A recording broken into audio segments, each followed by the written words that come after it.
Que tu palabra ministre mi vida y la vida de tu iglesia.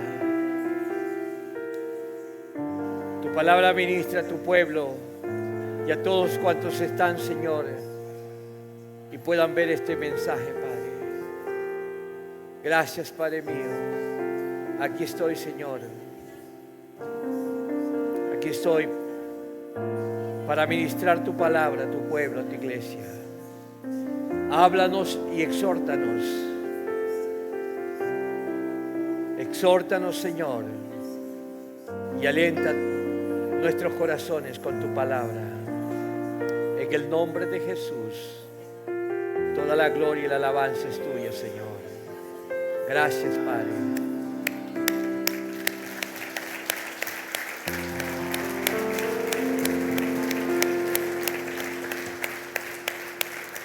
Gracias, Jesús. Sean bienvenidos. Buenos días a todos. Tomen sus asientos.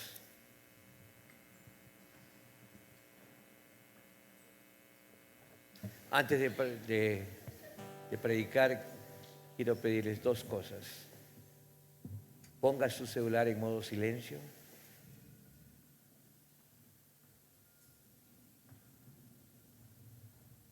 Este es el tiempo de Dios, no del celular.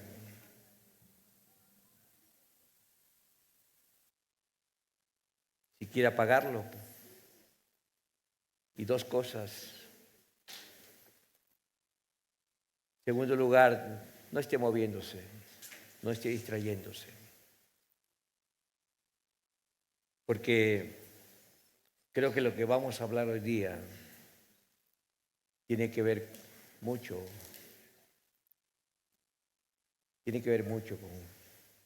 con cada uno de nosotros. Le queremos pedir a los pequeñitos, por favor, tenemos un salón, otro salón para ellos. Todos los pequeñitos, los niños, por favor, si los podemos llevar ellos tienen una celebración especial para ellos. Así que, por favor, todos los niños, queremos que las personas adultas estén aquí con nosotros y que no nos distraigamos y que dejemos que el Espíritu Santo nos hable en esta mañana. A eso hemos venido. ¿Cuántos han venido a que Dios nos hable? Amén. El tema de hoy día es una revelación de Dios que lo transforma todo. Una revelación de Dios que lo transforma todo. Quiero llevarlos al libro de Mateo capítulo 16. Aquí vemos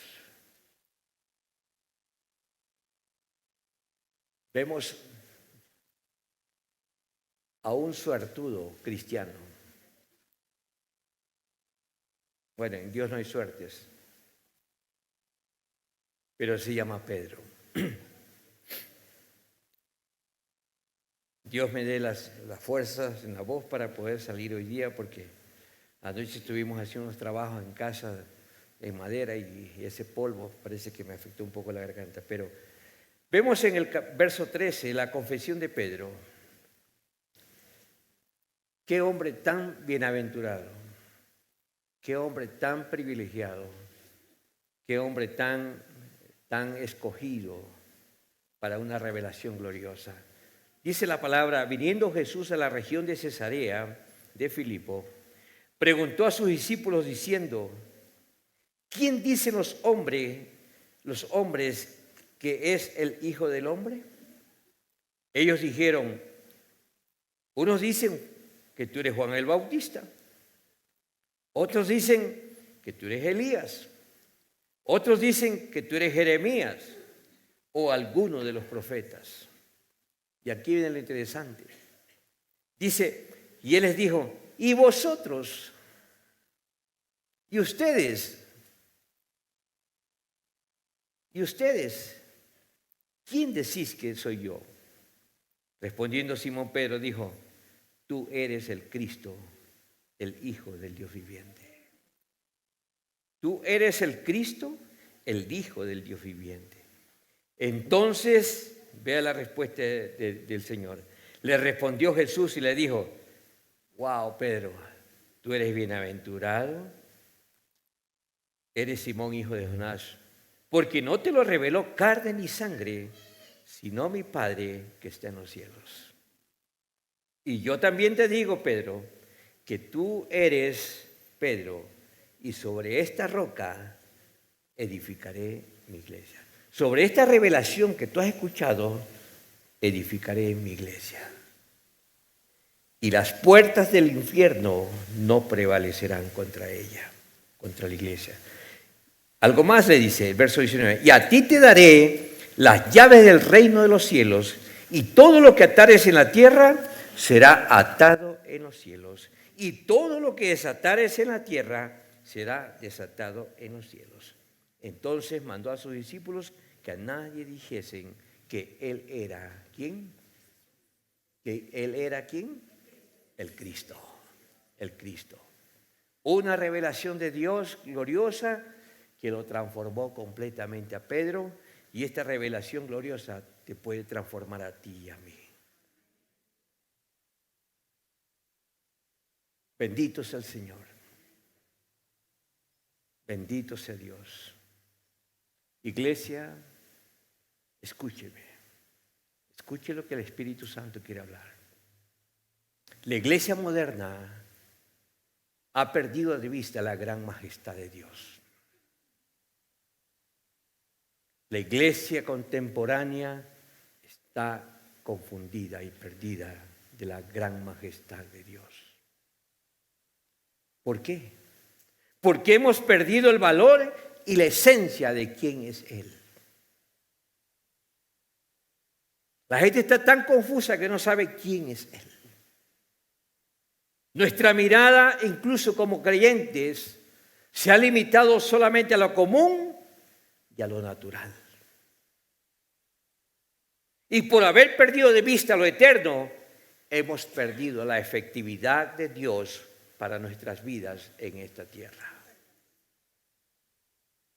Hemos perdido ver la majestad de Dios en esta tierra. Ahora, ¿por qué vivimos hoy tan desenfocados? Estoy hablando de la iglesia. Estoy hablando de creyentes nuevos, medianos y maduros. ¿Por qué hoy vivimos hoy tan desenfocados, decepcionados, desilusionados incluso de Dios? ¿Por qué? Por nuestra pobre visión y desvalorización miserable de nuestro Dios. Esta pobre visión de la majestad de Dios es la causa de un sinnúmero de males, problemas, conflictos y crisis entre nosotros donde quiera que estemos. En el hogar, en la iglesia, en cualquier entorno que nos movamos, esta es la causa de todos los males. Bendito sea el Señor. Por esta falta o por esta corta visión, hermanos, de verlo a Él, es que no lo hemos visto actuar. No lo hemos visto, hermano, moverse en nuestras vidas. La falta de esta visión es por no ver la majestad de Él, por no ver su gloria, es que hay muchos problemas. Estoy hablando de la iglesia. Por haber perdido de vista la majestad de Dios, ¿qué ha pasado? ¿Qué ha producido esto? Una nueva filosofía de vida cristiana ha llenado las filas del Evangelio.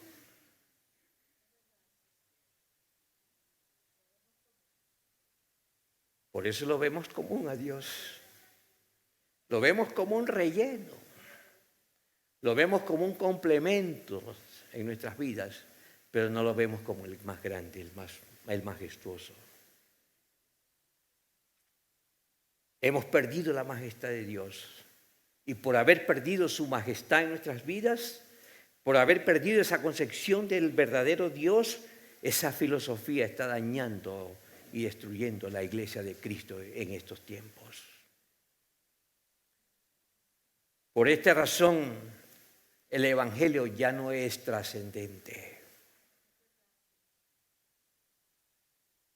El Evangelio es una religión más de las tantas que puedan haber.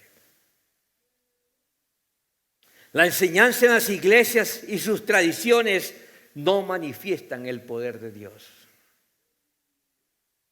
El cristianismo de este tiempo no tiene las respuestas ni las soluciones a los conflictos de la vida.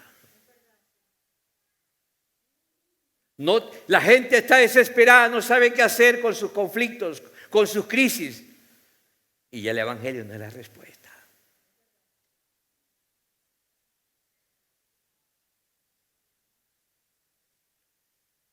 Usted no ve a la gente, nosotros como pastores vemos la desesperación de la gente queriendo arreglar sus conflictos de la vida. Pero como el evangelio no es trascendente ya, entonces no pasa nada. La enseñanza en las iglesias, sus tradiciones, no hacen manifestación evidente de Dios. El cristianismo de este tiempo no tiene respuestas. Y lo único que demuestran es apostasía. La apostasía es la que sufre la iglesia hoy. El cristianismo gira. El cristianismo de hoy gira es en torno a liturgias, costumbres, actividades impregnadas de una visión común y mundana.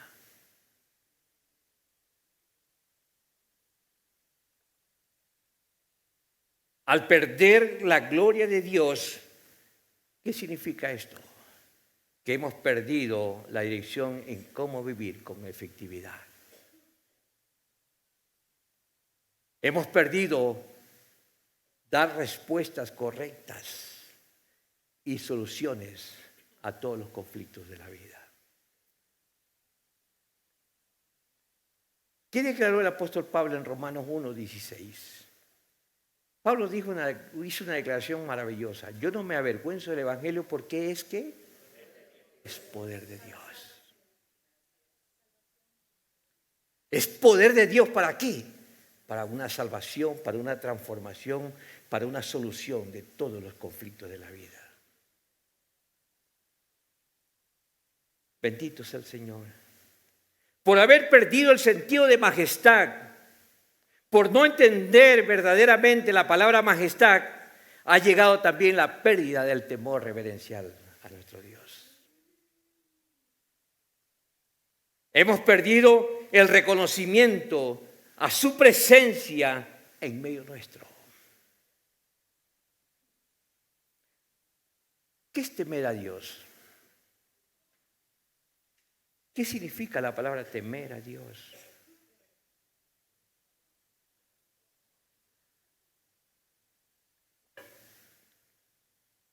Temer a Dios es vivir admirados y asombrados de Él.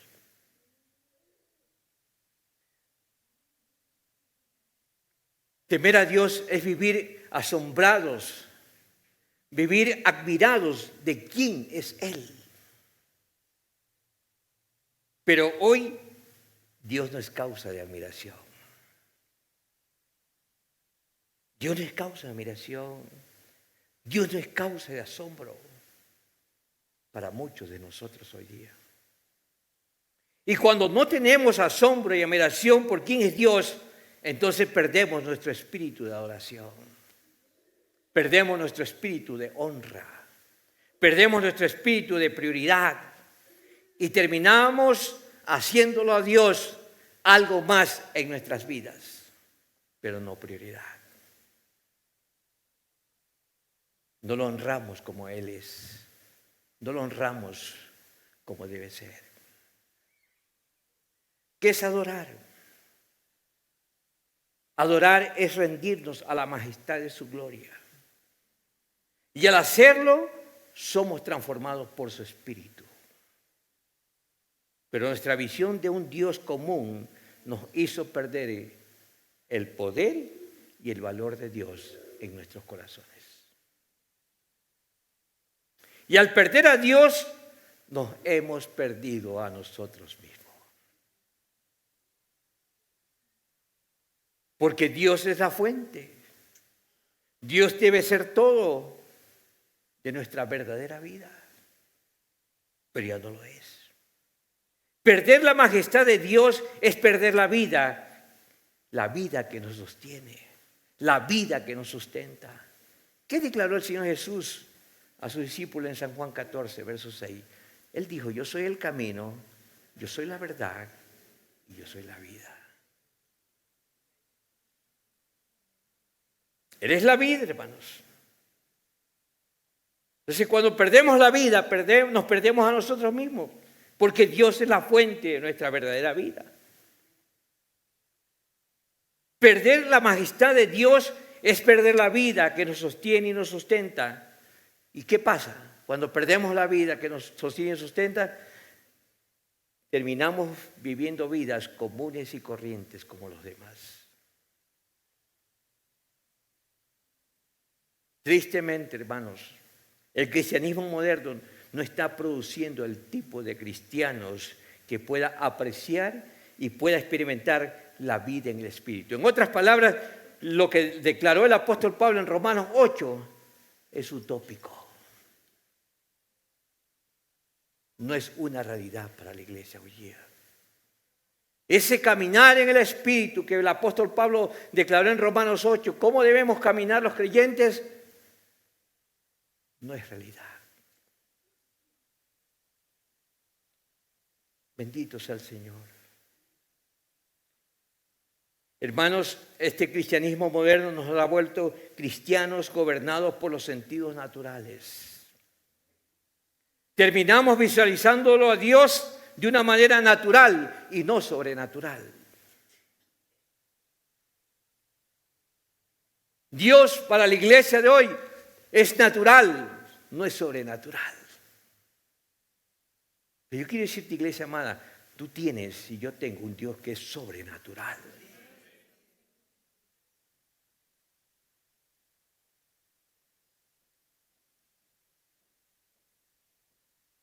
Por no verlo así, perdemos todas las realidades espirituales de su hermosura, su excelencia, su majestad, su Dios, nuestro Dios todopoderoso. Salmo 46, verso 10. Mire, el salmista dice, estad quietos y conoced que yo soy Dios. Seré exaltado entre las naciones, seré enaltecido sobre la tierra. Y Dios está siendo enaltecido, Dios está siendo exaltado entre las naciones. O sea que esta declaración del salmista no significa nada en la práctica para el adorador, para la gente que busca solamente ritmos, melodías, entretenimiento que le agraden al cuerpo, le agraden a las emociones. Ese es el evangelio de hoy día, que le permiten al creyente sentirse bien. La llamada oración de estos tiempos, ¿qué es lo que hace? Busca la mejor experiencia sensorial. O sea, busca sentir y recibir. Pero ¿qué pasa? Pero no hay conciencia de lo que es esa majestad. Cantamos como loritos, pero no estamos conscientes de lo que Él demanda de mí. Estamos tan activos que ya no nos detenemos a ver. ¿Qué pasó con Moisés? Éxodo capítulo 3 dice que Moisés estaba apacentando las ovejas y de repente vio algo allá en el monte que ardía. ¿Y qué dijo Moisés? Iré a ver. ¿Qué es eso? ¿Y qué era lo que estaba sucediendo? Dios lo estaba llamando para que él pueda ver y conocer al Dios Todopoderoso.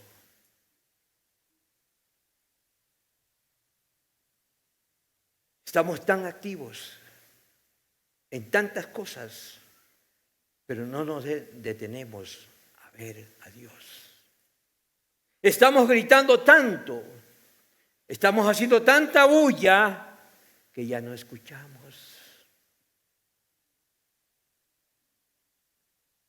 ¿Qué pasó con Samuel?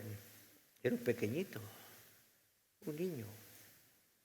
Estaba en la casa sacerdotal con Elí y él escuchó varias veces: Samuel, Samuel, Samuel. Va donde el profeta, el sacerdote Elí le dice: oye, ¿me estabas llamando? No. Elí, como sacerdote, dijo: no, yo no te llamo. Es mi jefe el que te llama.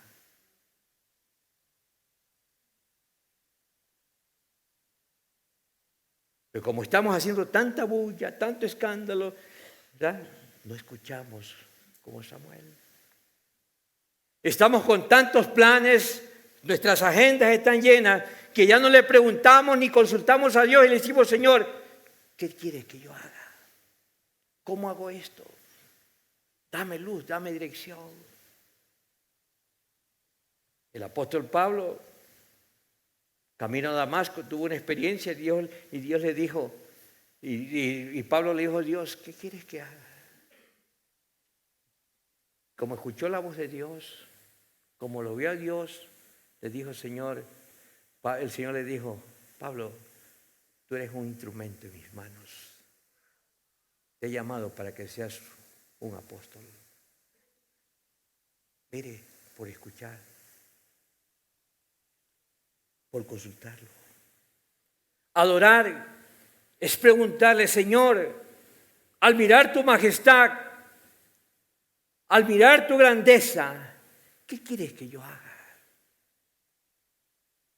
¿Y qué decir del afán y la ansiedad? Estamos tan afanados, tan ansiosos, tan turbados entre tantas cosas que no escogemos y no sabemos escoger la mejor parte. Jesús llega a la casa de Lázaro, a la casa de Marta y María. ¿Y qué pasó? Marta comenzó tantas cosas, tanto trasteo en la casa, pero dice la palabra que María escogió la mejor parte. Se sentó a los pies del maestro a escuchar. Como estamos turbados, afanados en tantas cosas, no nos sentamos a los pies del Mesías como lo hizo María. Estamos hoy contemplando los modelos modernos de iglesias. Y esto es triste, hermanos. Y no podemos ver el verdadero modelo de la iglesia primitiva que está descrito en el libro de los Hechos, capítulo 2. Dice la palabra que en el libro de los Hechos, capítulo 2, el verso 43 en adelante, el temor a Dios, sus maravillas, sus señales eran evidentes. Y la pregunta que yo les hago: ¿y hoy día por qué no es evidente?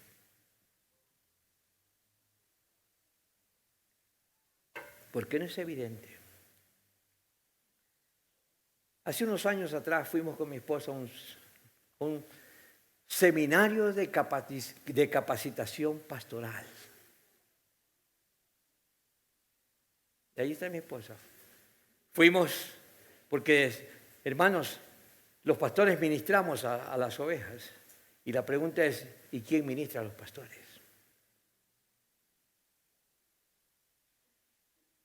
Entonces, se hizo un seminario, una capacitación, un retiro, un encuentro para pastores, para ministrar a pastores. Y como pastor uno va con expectativa de ser ministrado. Pero, hermanos, el conferencista salió con unas locuras. ¿Y saben lo que dijo?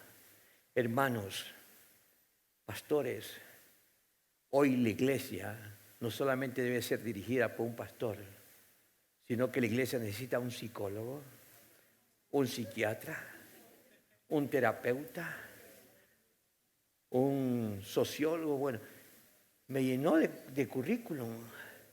Y yo dije entonces, cuando yo en mi espíritu rechacé todo eso, ¿y dónde está el poder de la palabra? O sea que la iglesia ya no tiene autoridad. La semana que pasó, algunos líderes religiosos, líderes de todas las sectas religiosas del mundo, fueron convocados al monte Sinaí. Léalo en las noticias. Y fueron, hermanos, a hacer una declaración para sacar los nuevos 10 mandamientos, porque estos ya están obsoletos.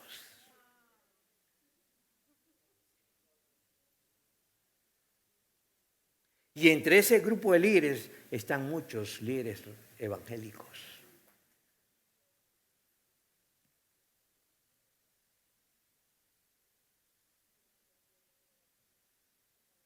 O sea que la relevancia, la autoridad de la palabra de Dios. Porque este libro ya es anticuado. Este libro no tiene las respuestas para la problemática mundial.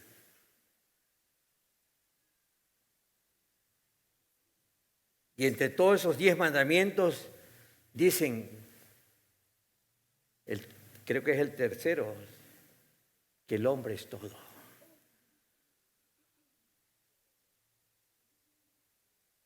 Blasfemando la autoridad de la palabra. Pero bueno, volvamos al tema. Iglesia amada, escúcheme, ¿cuánto necesitamos ver hoy su gloria? Ver su gloria para que todo nuestro yo, con sus planes, con sus agendas, sean consumidos por Él y no por otras cosas. Que podamos decir, habla majestuoso Señor, que tu siervo escucha. Iglesia, no nos engañemos. No conocemos la hermosura de su santidad y su grandeza. Él es el único incomparable y apartado. Y eso es lo más beneficioso para usted y para mí. Tener un Dios que no es común. Un Dios que no es corriente. Es un Dios que es único y especial para nuestras vidas.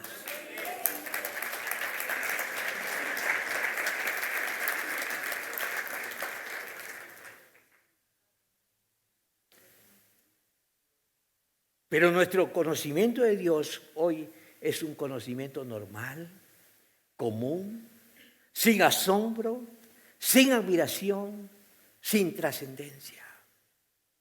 Y por no conocer al Santo, estamos inmersos en tantos problemas. Nos debatimos con tantas crisis, tantas situaciones complejas. ¿Por qué? Por no conocer su majestad.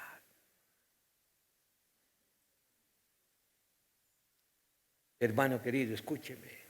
La solución a tanta derrota, tanto desastre, es redescubrir la majestad de Dios. Yo estoy aquí para decirte, es tiempo de redescubrir la majestad de Dios en nuestras vidas.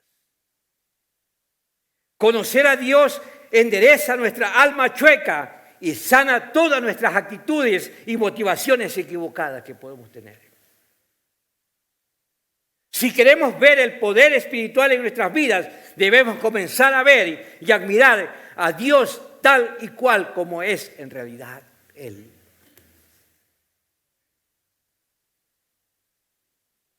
Hay algunos puntos que espero el tiempo me dé para tocarlos. Amar la majestad de Dios define nuestras vidas de poder. Aquí en esta tierra.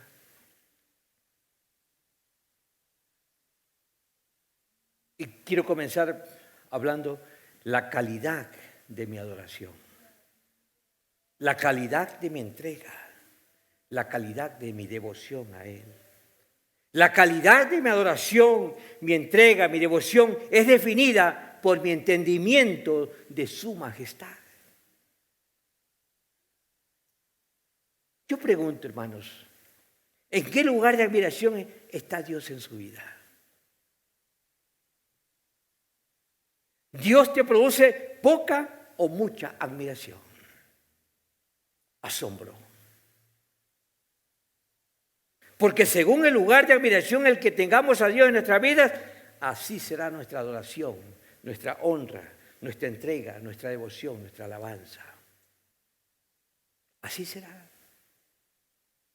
Tu adoración será pura o baja según el lugar en que el adorador lo tenga a Dios.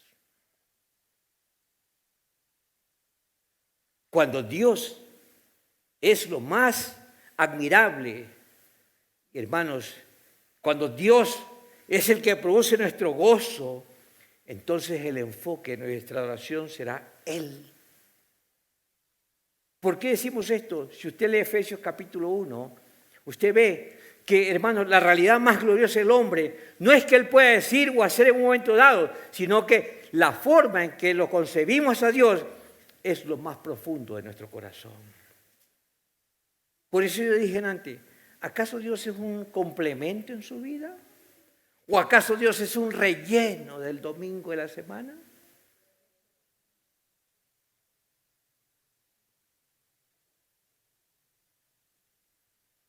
¿Qué tanto pesa Dios en su vida? ¿Qué tanto valor y estima tiene Dios en su corazón?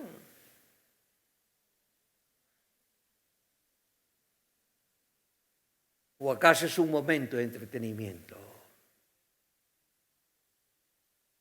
Su vida espiritual, mi vida espiritual es definida por mi entendimiento de su majestad.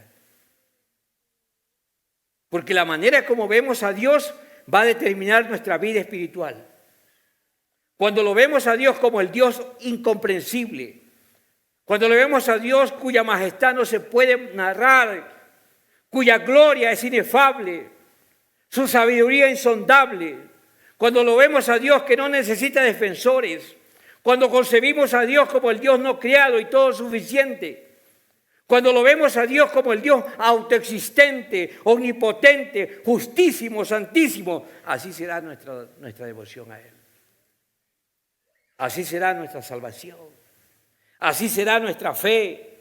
Así será nuestra predicación. Así será nuestra moralidad. Así será nuestro servicio. Así será nuestro ministerio. Así será nuestras vidas delante de Él. Entender su gloria es comprender que Él no necesita de nada y de nadie. ¿Usted sabe por qué está acá? ¿Usted sabe por qué Dios lo creó? Dios no lo creó por necesidad. Él nos creó porque a Él le plació. Y Él nos salvó es por pura gracia. Si estamos aquí es por su misericordia. Entonces, pensar que Dios no sabe algo me hace abrazar un Dios que es imperfecto para mí. Pensar que algo está fuera de su control soberano, eso lo hace a un Dios, a mi Dios imperfecto para mí. Y si Dios no está completo en sí mismo, será imperfecto, hermanos. Entonces la pregunta que cabe hacernos es, ¿cómo vamos a experimentar su gloria con un conocimiento tan erróneo, tan equivocado, tan simple acerca de Él? Note esto, piense en esto. ¿Cuál fue la astucia de la serpiente en el Edén? ¿Cuál fue el mensaje que la serpiente, Satanás, le dio al hombre en el Edén?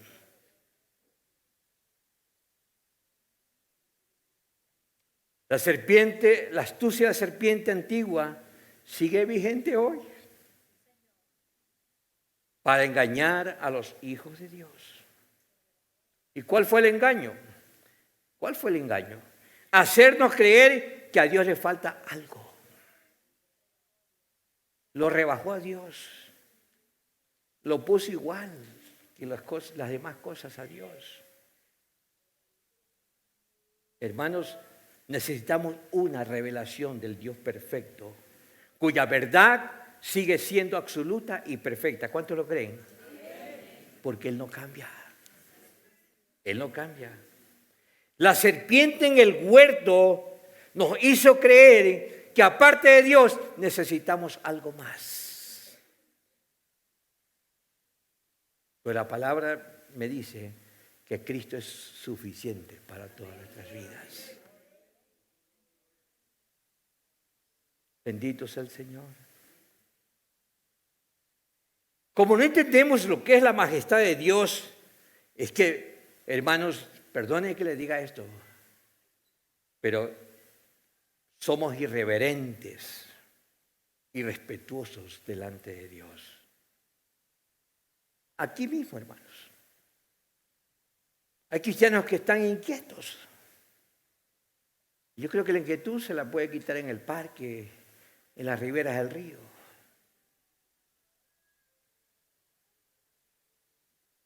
Nos movemos para todos lados. Cogemos el celular y vemos cuál es la última noticia. Irreverencia por todo, hermanos. Nos paramos, conversamos, molestamos a los que están a nuestro lado, no adoramos, nos distraemos con una facilidad pasmosa, nos aburrimos. ¿A qué hora termina la reunión? Estamos tan inquietos. En todo afloramos, ¿qué? Irreverencia. Porque no conocemos al que está en medio de nosotros. No alcanzamos a pesar quién es que nos convoca. Jesús dijo en Mateo 18:20, porque donde están 2 o 3 congregados en mi nombre, ¿qué pasa? Entonces, si Él está aquí, se merece nuestra reverencia. Si Él está aquí, se merece nuestra adoración correcta. Si Él está aquí, necesitamos honrarlo y reconocerlo a Él como el Todopoderoso.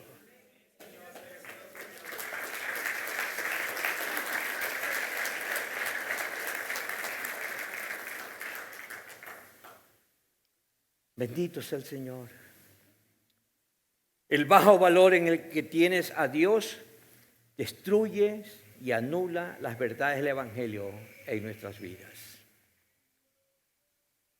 Dice la palabra que la gran noticia para la humanidad, ¿cuál es? Las buenas nuevas, el Evangelio.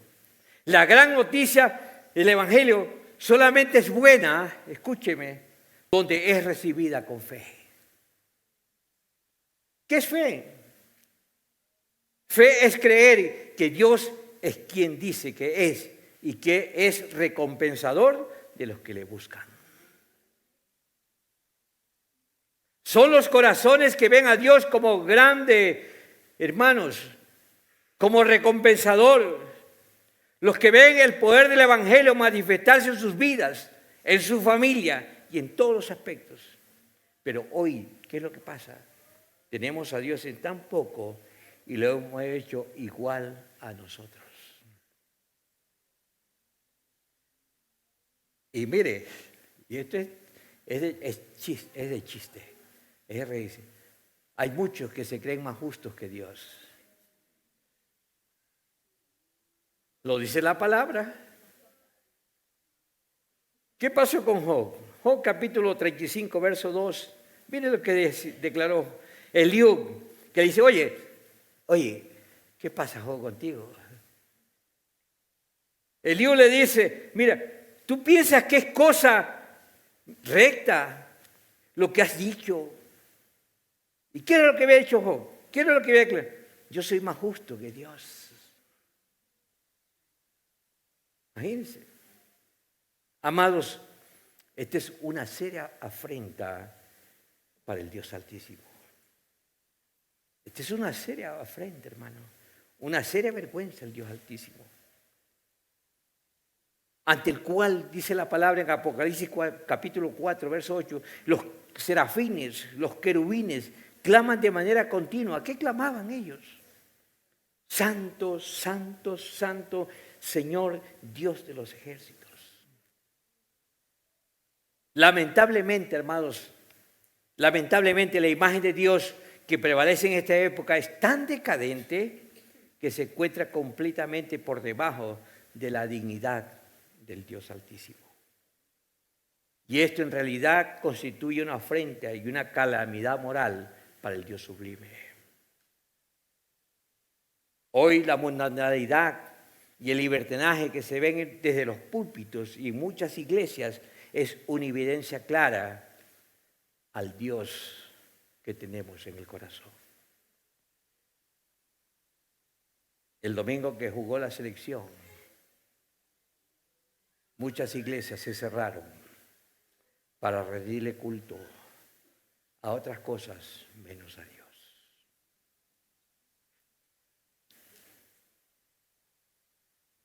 Con tristeza vi tantos líderes cambiando las prioridades. Pero el Centro Familiar Cristiano, tuvimos una fiesta aquí. ¿Cuántos se gozaron en esa fiesta?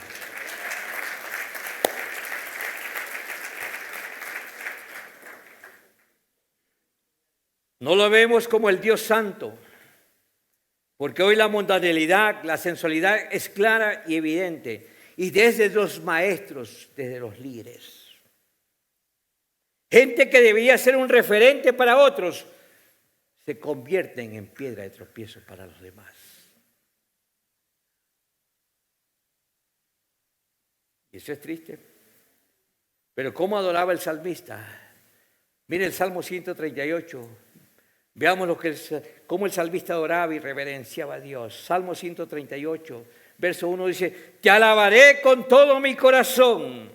Delante de los dioses te cantaré salmos.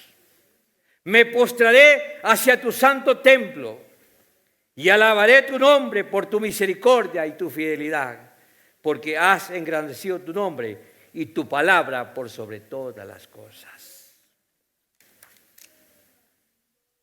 ¿Qué pasó con el pueblo de Israel?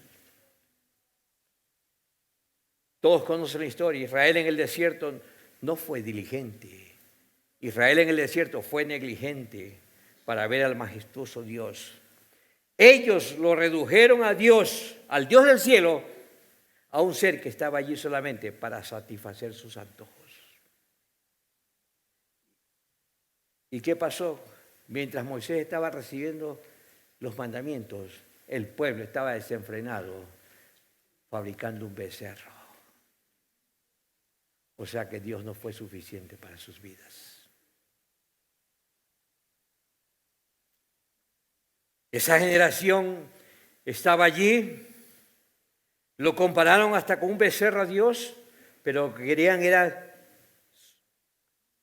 que Dios les cumpla sus caprichos, sus deseos y nada más.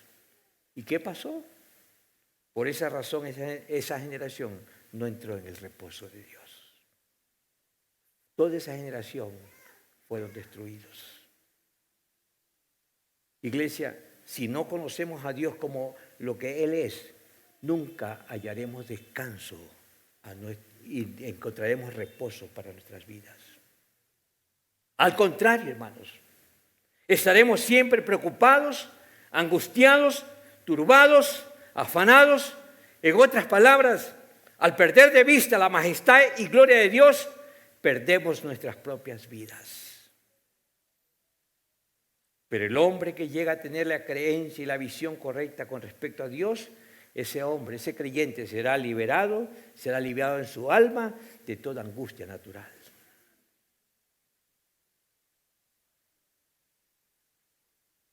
Adorar a Jesús como lo que Él es define nuestro gobierno, define nuestras vidas.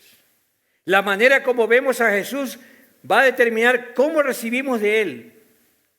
Yo le pregunto, ¿cómo ve usted a Jesús? ¿Cómo lo ve usted realmente a Él? Para poder venir a Jesús tenemos que verlo correctamente. Es decir, tenemos que verlo tal como Él es. No, hermanos, no escuche tanta basura y no vea tanta basura queriendo conocerlo a Jesús. Porque mucha gente lo conoce a Jesús como un gran estadista, otro como un gran maestro, otro como un gran profeta, otro como un hombre bueno, un hombre amoroso. Veámoslo correctamente a Jesús. En los 4 libros del Evangelio vemos que aquellos que recibían de Jesús se acercaban creyendo que Él era el Salvador. Entonces, si usted necesita un milagro, mírelo a Jesús como el autor del milagro. Si usted necesita una sanidad, mírelo a Jesús como su sanador. Si usted necesita provisión, mírelo a Él como su proveedor. En todos los campos, en cualquier aspecto, mírelo a Él como tal es. Bendito sea el Señor. Y ahí usted prepárese para recibir. Todo lo que recibimos dependerá de cómo lo vemos a Jesús. ¿Es Jesús lo más hermoso para usted? ¿Es Jesús lo más precioso? ¿Es Jesús para nosotros nuestra única riqueza? Y en la medida de esa respuesta, hermanos queridos, será cómo recibimos o no de su gracia. Mire, si usted lee los evangelios, mucha gente venía en busca de Jesús, pero por no verlo correctamente a Él, no recibieron nada de Él. Por tanto, mírelo a Jesús correctamente. Aprendamos a mirarlo a Jesús correctamente. Ahí estaban los discípulos. Voy a predicar recién. Ahí estaban los discípulos, pero estaba mi hermano Pedro. Entonces dice la palabra en el verso 16 que leímos de Mateo, 13, de Mateo 16, que viniendo Jesús de la región de Cesarea de Filipo, preguntó a los discípulos diciendo, ¿quién dicen los hombres que es el Hijo del Hombre? Entonces dijeron ellos, unos dicen que tú eres Juan el Bautista, otros Elías, otros Jeremías, algunos de los profetas. La gente tenía una visión común, un valor común de Jesús. Y Él les dijo, ¿y ustedes qué dicen? ¿Qué piensan de mí? ¿Quién decís que soy yo? Entonces respondió Pedro y dijo, tú eres el Cristo, el Hijo del Dios viviente. ¿Ah? Jesús, para él no se sorprendió de esa declaración, pero Pedro, por tener la concepción correcta de él, fue que recibió la revelación divina. Hermanos, y este hermano, Jesús le dice, qué feliz eres, Pedro, qué dichoso, qué afortunado eres, Simón, hijo de Jonás, porque no te lo reveló carne ni sangre, sino mi Padre que está en los cielos. Mire esta verdad por verlo a Jesús como realmente es y verlo correctamente. Por eso, hermanos, es necesario que hoy lo miremos a Cristo correctamente. ¿Y qué pasó? Inmediatamente que Pedro declaró aquella poderosa revelación de que Jesús es el Cristo, el Hijo del Dios viviente, fue Jesús que le dio algunas cosas y le dijo algunas cosas. Número 1, que era bienaventurado. ¿Qué significa bienaventurado? Significa que nuestra verdadera felicidad, nuestra verdadera realización no se encuentra en logros, no se encuentra en alcances, en acumulaciones de bienes, sino, hermanos, es ver, creer y abrazar a Jesús como lo que Él es verdaderamente. No abrazarlo como la mayoría cree que Él es. Y cuando lo vemos a Jesús como nuestro todo, entonces, ¿qué va a pasar? Nuestra alma reposa. Nuestras vidas están quietas y encontramos verdadera paz. Verdadera paz. Segundo lugar, Jesús le dice que esa revelación solo la da el Padre por medio de su Espíritu. Aquí vemos claramente que según el entendimiento que Pedro tenía de Jesús, así mismo fue la manera como él recibió de Jesús. Entonces, hermanos queridos, la manera como vemos a Jesús va a determinar cómo recibimos de Él. Dios es incomprensible. Y solo Él mismo se nos puede revelar. Así lo hizo con Pedro, así lo ha hecho con mucha gente que ha llamado, ¿verdad? A través de la historia, que lo han amado como lo que Él es. Y así mismo puede hacer con nosotros. ¿Cuánto lo creen? Así mismo lo puede hacer con usted y conmigo cuando lo vemos correctamente. Algo más le dijo Jesús a Pedro. Jesús le dijo que sobre esa revelación que Dios le había dado a Pedro, Él edificaría, ¿qué? Su iglesia. ¿Cuántos son iglesias de Cristo? Muchas veces nos dedicamos a trabajar hasta el cansancio. ¿Y qué pasa? No vemos el fruto de nuestro trabajo. Y si algún fruto hay, no es el buen fruto ni el fruto duradero. ¿Y cuál es la razón de esto, hermanos?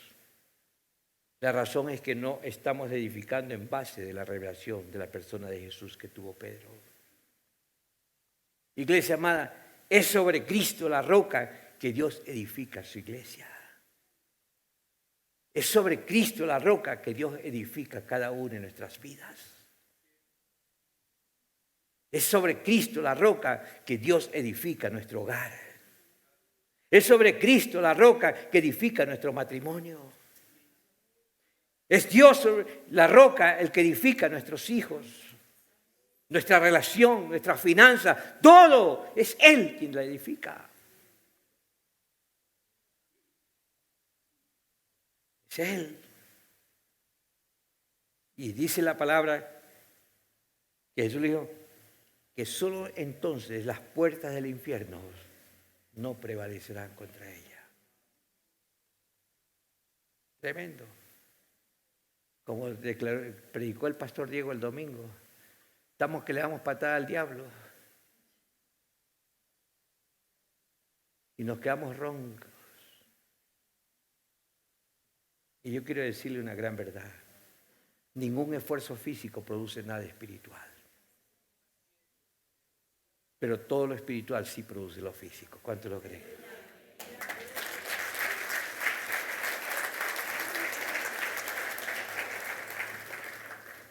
Bendito sea el Señor. Las puertas del infierno no prevalecerán contra ellas. Solo así podremos ver también los verdaderos frutos y los cambios y las transformaciones. Algo más que le dijo Jesús a Pedro. Pedro vio a Jesús como lleno de gloria y majestad y por eso se le entregaban las llaves del reino. ¿Qué es una llave, hermanos? Jesús le dice, Pedro, yo voy a poner mis llaves de mi reino en tus manos. Poner las llaves, hermanos, en las manos de una persona, eso significa autoridad. ¿Quién tiene la llave de su carro? Porque usted es el dueño de ese carro. ¿Quién tiene la llave de la casa? El que tiene autoridad para entrar y salir de su casa. Entonces, Pedro el Señor le dice, Pedro, le entrego las llaves. Te estoy entregando las llaves. Las llaves del reino hablan de autoridad. Las llaves son para abrir y para cerrar las puertas. En la medida en que admiramos a Jesús como nuestro más alto valor, en esa medida vamos a recibir autoridad y las puertas abiertas. Fue Pedro, usted ve en el libro de los Hechos capítulo 2, fue Pedro, después de la resurrección y ascensión de Cristo al cielo, el primero, hermanos, el primer apóstol en ejercer autoridad predicando el evangelio tanto a judíos como a gentiles. Y por causa de que Pedro admiró a Cristo maravilloso, él se convirtió en un testimonio vivo de la salvación gloriosa en Cristo. Y dice la palabra en el verso 41 de Hechos 2, que en aquella predicación se convirtieron como 3,000 personas. Mire, 3,000 personas.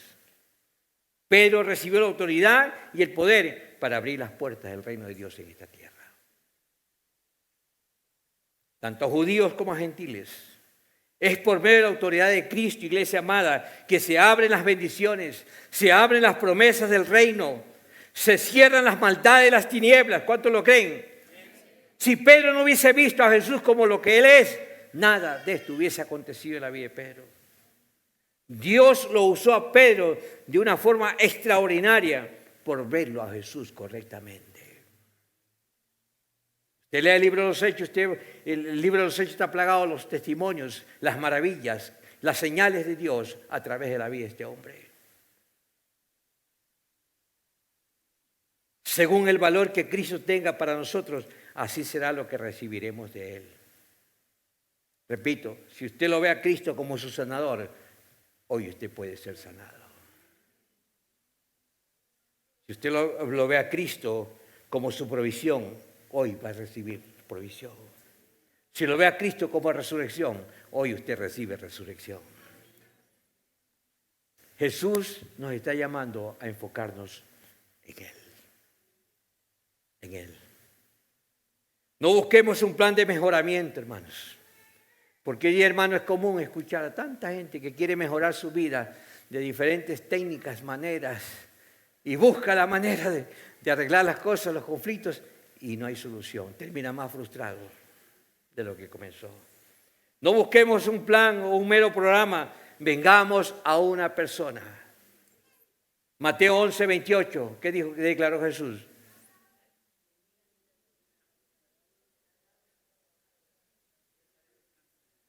Vengan a mí. Él nos invita a venir a Él. Él lo que está diciendo es vengan a mí. Estás sumergido en tantos problemas. Estás padeciendo esta situación. No sabes cómo resolver esos conflictos. Ven a mí. En medio de la escasez, del hambre, de la angustia, la preocupación, el afán, cuando te sientas desmayar, cuando tus piernas flaquean, cuando los recursos se agotan, cuando todas las puertas se cierran aparentemente para ti, cuando tú veas que ya no hay solución, entonces parece que todo ha llegado a su final. Pero hay alguien que nos dice, vengan a mí. Así, mi hermano. Cuando crees que el sueño y la visión que Dios puso en tu corazón se está desvaneciendo. Cuando ya te sientas que estás a punto de colapsar y desmayar, que ya las fuerzas te faltan para continuar y que hay voces que te están hablando, te están susurrando a tus oídos y te dicen, ya, páralo. Ya, las fuerzas se te acabaron.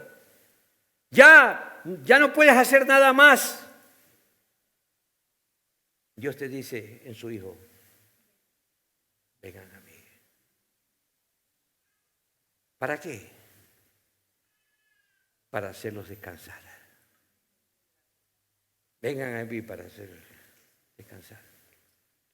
Rapidito, ¿qué pasó en el pueblo de Israel? Había una hambruna en Canaán. José estaba como segundo después del faraón en Egipto. Era gobernador de Egipto José.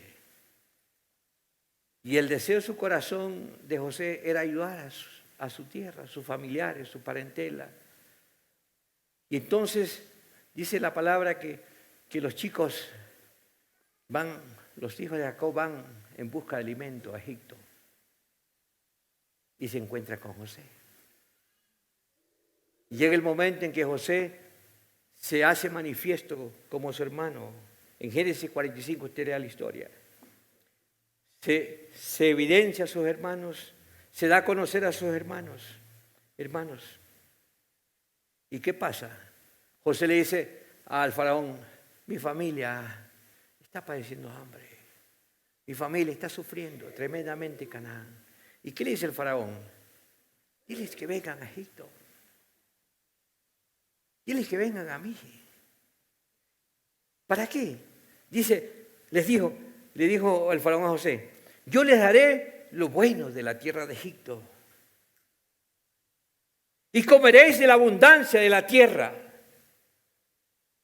Y no os preocupéis por vuestros enseres, porque la riqueza de la tierra de Egipto será vuestra. Por eso Jesús nos dice, vengan a mí. Porque su bondad, su luz, su favor, su dirección están esperando por ti. Si tan solo venimos a Él por la fe. ¿Y para quiénes es esta invitación? Todos los que estáis trabajados y cargados. O sea, está diciendo, todos los que llevan cargas. Todos los que están soportando cargas. Todos aquellos que están cargados, que arrastran, que no pueden avanzar, que sus cargas se vuelven pesadas, opresivas. Pero la revelación de la majestad de la persona de Jesús, ¿qué nos ofrece? Descanso. Descanso en nuestras cargas, descanso en nuestros trabajos. Escúcheme, iglesia, con esto termino. El descanso y la libertad solo la podemos encontrar en Jesucristo. No más.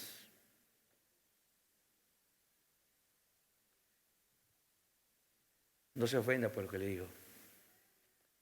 La clasificación del Ecuador no nos va a dar descanso.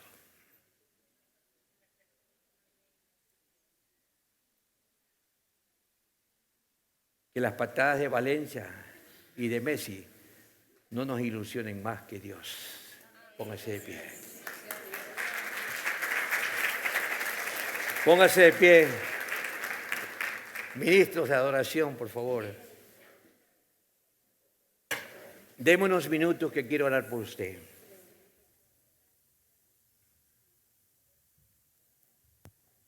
¿Por qué no le pedimos al Señor en esta mañana que tenga bien mostrarnos lo desenfocado que nos encontramos delante de Él? Repito, parece que no me escuchó alguna persona. ¿Por qué no le pedimos al Señor en esta mañana que nos muestre, nos revele lo desenfocado que estamos de su majestad? ¿Por qué no le pedimos al Señor que sea Él que nos revele al corazón, que nos revele a nuestro espíritu su belleza, su gloria, su santidad? ¿Por qué no le pedimos al Señor en esta mañana, Señor, revélanos el valor y la excelencia de tu hermosura? Pídale perdón en esta mañana, porque quizás usted ha abrazado valores comunes, normales y corrientes. Yo quiero decirte en esta mañana, en Él no hay nada común, nada normal. En Él es todo majestuoso, sobrenatural. Todo en Él es extraordinario. Mientras alabamos al Señor y honramos cantándolo, yo quiero, si usted pide oración y desea que oremos, venga. Pido a los hermanos consejeros al altar, por favor.